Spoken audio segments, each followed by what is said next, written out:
अस्सलाम वालेकुम जनाब, माया गफ़ूर चांग चैनल अवां ॾिसी रहिया आहियो। सवाद ऐं सवाद चैनल में हमेशह अव्हांखे ख़ूबसूरत शयूं ठाहिणु सेखारियूं आहिनि। अव्हां पहिरियां बि इहे शयूं खाईंदा रहिया आहियो, पर असां जेको अंदाज़ तव्हांखे ॿुधाईंदा आहियूं उन सां मज़ो जेको आहे ॿीणो थी वेंदो आहे। अॼु ठाहे रहिया आहियूं बॉयल अंडनि खे, पाण बॉयल बेदनि खे या बॉयल आननि खे, ऐं उन्हनि जो ज़ाइको जेको आहे अव्हांखे बिल्कुलु मुनफ़रद लॻंदो ऐं मूंखे उमेदु आहे त हिन तरह सां अव्हां हिनखे कॾहिं बि कोन पचायो हूंदो। गुज़ारिश तव्हांखे इहा करणी आहे त सवाद तव्हांजो पंहिंजो चैनल आहे, हिनखे लाइक कयो, शेयर कयो, सब्सक्राइब कयो ऐं बेल जो आइकन ज़रूरु दॿायो। अव्हां यकीन कयो, अव्हांजो हिन में को बि ख़र्चु न ईंदो, असांजी हिमत अफ़ज़ाई थींदी ऐं असां तव्हां ताईं सुठे खां सुठियूं शयूं जेके आहिनि उहे पहुचाए सघंदासीं। अचो त अव्हांखे ॿुधायूं था त असां बॉयल थियल अननि जो ख़ूबसूरत बोड़ कीअं पचाए सघूं था। त असां खणंदासीं मसाला, ऐं मां हमेशह तव्हांखे चवंदो आहियां त मूं वटि हिकिड़ी मसालनि जे जादू जी पेती आहे जेका तव्हांखे साम्हूं नज़र अचे थी। कहिड़ा कहिड़ा मसाला पवंदा उहे बि तव्हांखे ॿुधाईंदासीं। हीअ आहिनि असां वटि कुझु बॉयल थियल अंडा 7-8, उन्हनि खे खणंदासीं। हीअ असां वटि कद्दूकश थियल बसर आहिनि जनाब। हीअ कद्दूकश थियल असां वटि टमाटर आहिनि जो पेस्ट आहे, ईअं ई सम्झो। हीअ ॾही आहे ऐं ॾही खे असां फेंटियो आहे, उनजो दाणो ख़तमु कयो आहे। हीअ जनाब हीअ आहे क्रीम। क्रीम अव्हांखे बाज़ार मां बि मिलंदी, या खीर जे मथां लथल थरी जो इस्तेमालु करे सघो था। अदरक लहसुन जो पेस्ट ऐं सावा मिर्च, सावा धाणा, इहे बि हिन में शामिलु थींदा। हीअ सभु शयूं गॾिजी ख़ूबसूरत ज़ाइके खे डेवलप कंदियूं ऐं बॉयल अंडनि खे खाइण जो ॾाढो मज़ो ईंदो। हिकिड़ो सीक्रेट बि आहे। कुझु अंडा ही साम्हूं पिया आहिनि जेके तव्हां ॾिसो था, ऐं इन्हनि खे पाण ई जेका फोक हूंदी आहे, या उहा चमची जंहिंखे पाण कांटनि वारी चमची चवंदा आहियूं, उन सां इनखे थोरा थोरा पाण ज़ख़म पहुचाईंदासीं। ऐं मक़सदु इन जो इहो हूंदो त हिन में अंदरि मसाला वञनि। पाण खणूं था हिकिड़ो पैन ऐं या फ्राई पैन में विधोसीं कुझु आयल, ऐं उन ई आयल में पाण विझूं था इहे साॻा बॉयल थियल। असां वटि साम्हूं 7 खनि अंडा पिया आहिनि। हिकिड़ो अंडो ॿियो बि मूं रखियो आहे, उनजो इस्तेमालु कॾहिं थींदो तव्हांखे मां इहो बि ॿुधाईंदुसि। पाण हिन में लूणु विधोसीं, लूणु विझण खां पोइ हिन जे मथां पाण हैड विझी रहिया आहियूं, ऐं इहो हिन जे ज़ाइकनि खे ॾाढो ज़बरदस्तु कंदो। हिन में थोरा जेके आहिनि मथां मिर्च बि जेके आहिनि उहे पाण शामिलु करे सघूं था। ऐं जनाब हिन खे पाण घुमायूं था, हिन खे पाण पचायूं था, ऐं ख़ूब पचाइण खां पोइ जॾहिं सोनहरी थी चुका आहिनि त पाण हिननि खे ॿाहिरि कढूं था। वीडियो खे कुझु स्किप कयूं था जीअं आसानी सां तव्हां ताईं इहा शइ पहुचाए सघूं। ऐं पाण खणूं था हिकिड़ी कढ़ाई, ऐं उन कढ़ाईअ में उहो साॻियो आयल बि विझूं था जेको अंडनि खे पचाइण महिल शामिलु कयोसीं, उहो थोरो आहे। उन करे ॿिए आयल खे बि हिन में शामिलु कयूं था।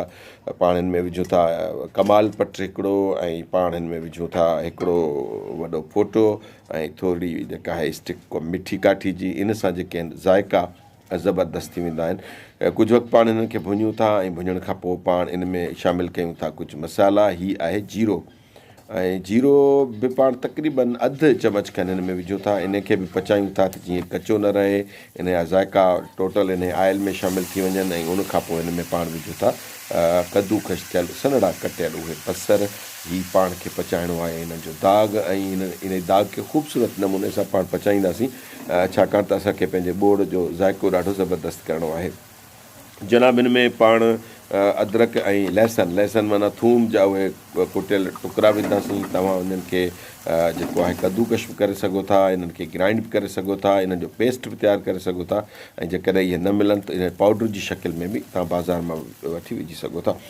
हिन में शामिलु कयोसीं पाण कद्दूकश थियल उहो टमाटर। ऐं टमाटर जेकॾहिं सन्हड़ा कटियल हुजनि तॾहिं बि फ़र्क़ु न आहे, पर हिन तरीक़े सां टाइम बचंदो आहे।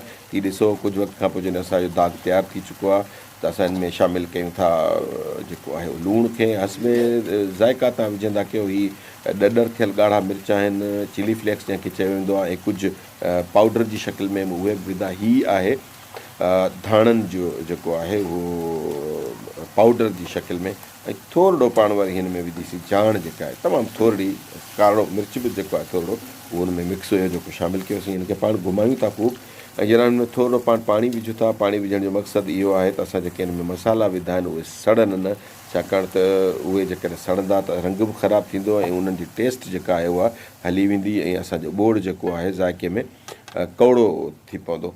त ही आहे ॾही ऐं क्रीम खे मूं फेंटे उनखे मिक्स करे गॾाए हिन में शामिलु कयो आहे। ही क्रीमी टेक्सचर थी वेंदो हिन जो, ॾाढो ज़बरदस्ती बोर ठहंदो पाण। जॾहिं मूं हिन खे विधो हिन में क्रीम ऐं ॾही, त मूं बाहि खे बंदि कयो आहे, न त ही ॾही जेका आहे फाटी पवंदी। हिकिड़ो सीक्रेट इहो।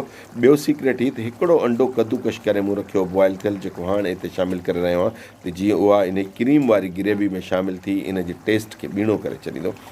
त दोस्तो, सवाद चैनल तव्हां ॾिसी रहिया आहियो। हिन में पाण सावा मिर्च विधासीं, जेके कुझु कटियल ऐं कुझु साबित आहिनि। तव्हांजो पंहिंजो चैनल आहे, हिन खे लाइक कयो, शेयर कयो, ॿियनि दोस्तनि ताईं पहुचायो। ऐं हाणे ही उहे अंडा पाण विझूं था हिन में, आना बेदा, जेके पाण पहिरियां ऑयल में मसाला कुझु ॾेई ऐं भुञी वरिता हुया, उन्हनि खे सोनहरी रंग पाण हाणे ॾिनो। हिननि खे ख़ूब पचायूं था, छाकाणि त इन ग्रेवी में जॾहिं पचंदा त इन ग्रेवी जी टेस्ट बि जेका आहे हिन में शामिलु थी वेंदी, छाकाणि फोक जी मदद सां पाण हिन खे हल्का हल्का सोराख करे चुका आहियूं। तक़रीबन 10 मिंट पचाइण खां पोइ असां हिन जो ढक लाहे हिन खे ॾिसी रहिया आहियूं। पाणी असांजो जेको आहे उहो घटि थी रहियो आहे। ग्रेवी जेकॾहिं तव्हांखे वधीक विझणी आहे त पाणी तव्हां वधीक विझी सघो था, घटि विझणी आहे त घटि विझो। पर जेकॾहिं घटि विझंदा त क्रीम ऐं ॾही हिन में ख़ूबसूरत जेको आहे उहो ज़ाइको पैदा करे छॾींदी। त जनाब, असांजो हीउ ॿोर तयारु थी चुको। ऐं तव्हां ॿुधायो मूंखे, तव्हां कॾहिं वाक़ई ईअं पहिरियां पचाए खाधो आहे? बिल्कुलु न खाधो हूंदो तव्हां, ऐं जॾहिं हाणे खाईंदो त तव्हांखे ॾाढो मज़ो ईंदो। सवाद चैनल जी इहा ई ख़ूबी आहे त उहे शयूं जेके तव्हां खाईंदा रहो था, उन्हनि खे डिफरेंट अंदाज़ में पचाइण सेखारियूं था असां, त जीअं तव्हांजा लुत्फ़ करार ऐं ज़ाइका जेके आहिनि ॿीणा थी वञनि। त डिश आउट जो टाइम अची वियो। त जनाब, असां हिन खे सजायूं था। हिन जे मथां टमाटरनि जे खलुनि जा पाण गुल ठाहे रखियासीं, कुझु असां हिन जे मथां पता रखी छॾियासीं जेके हुया धाणनि जा। ऐं हीउ ॾाढो मज़ेदार आहे। हीउ जेतिरो ख़ूबसूरत आहे, मां तव्हांखे यकीन सां थो चवां, ओतिरो ज़ाइकेदार आहे। त इजाज़त ॾींदा पंहिंजे मेज़बान गफ़ूर चांद खे लाइक कयो, शेयर कयो, सब्सक्राइब कयो ऐं घंटी जो बटण ज़रूरु दॿायो।